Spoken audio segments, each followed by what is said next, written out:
Kariba.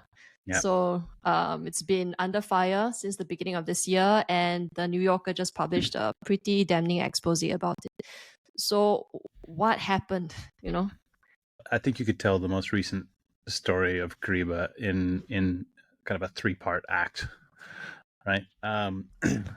Part one is the reality that Kariba was developed at an earlier stage in the development of the market and under the methodologies of that time, and past validation, past verification after verification audits by Vera. And if they did so in a way that was, as claimed by The Guardian and West et al. And others, inflated, then Vera has to own that, right? You can blame the developer, but at the end of the day, it's the job of the standard to ensure that the numbers are right. So I also think you have to look at it in the historical context of those standards transitioning and those methodologies transitioning, and there are something like 5, maybe 6 methodologies on avoided that apply on avoided deforestation in projects like this, and they all do deliver, when all applied to the same area, all do deliver different types of results. And so there's there's clearly an issue here, which is why more than 2 years ago, Vera set out on a mission of consolidating all of these methodologies into a single one, which is to be released at the end of this year. So when The Guardian hit last year with some of their first hard-hitting pieces on this, it wasn't news. We all knew that was an issue that needed to be resolved, and that's what science is, right? It's like, okay, let's try this, let's improve on it, and improve on it, improve on it. Nature-based solutions is not like measuring the number of emissions coming out of a valve that after you replace a filter on a gas fired power plant. It's much more. It is, as a sector, much more.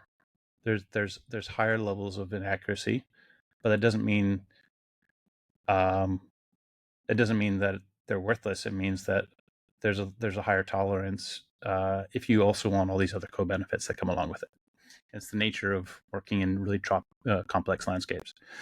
The second act in that story is what it means to set up a well-designed, well-operated project, and that's where I think that they really dropped the ball. I think South Pole and their local operating company have. I think that they did not own their operations on the ground, period. And I think that's what comes out in the New Yorker piece. And that's on South Pole completely.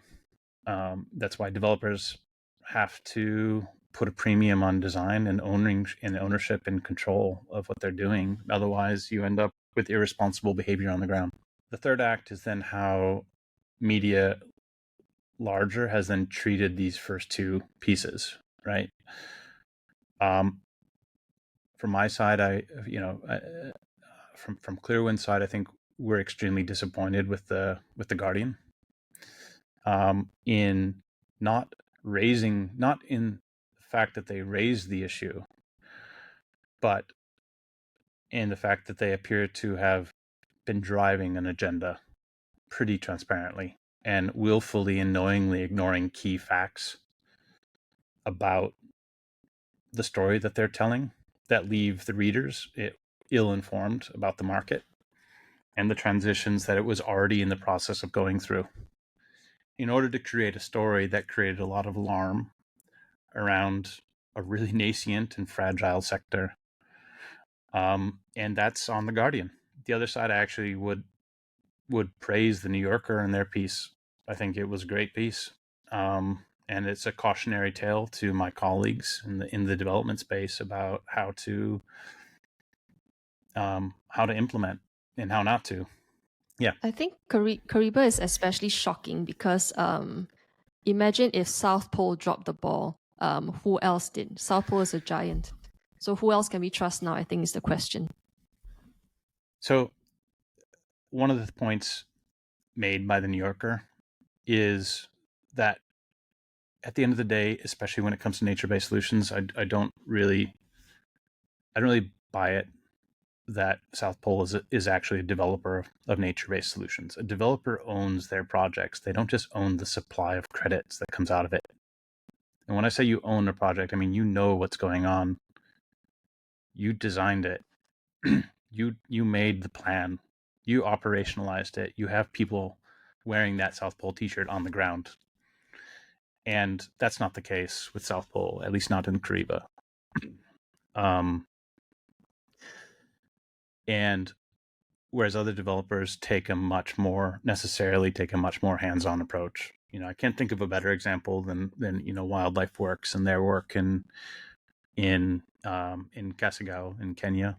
I can't think of a better example than a lot of the work being done by the Wildlife Conservation Society, and a lot of other developers out there that really take it very, very they really take the operations and the fairness and the design very, very seriously.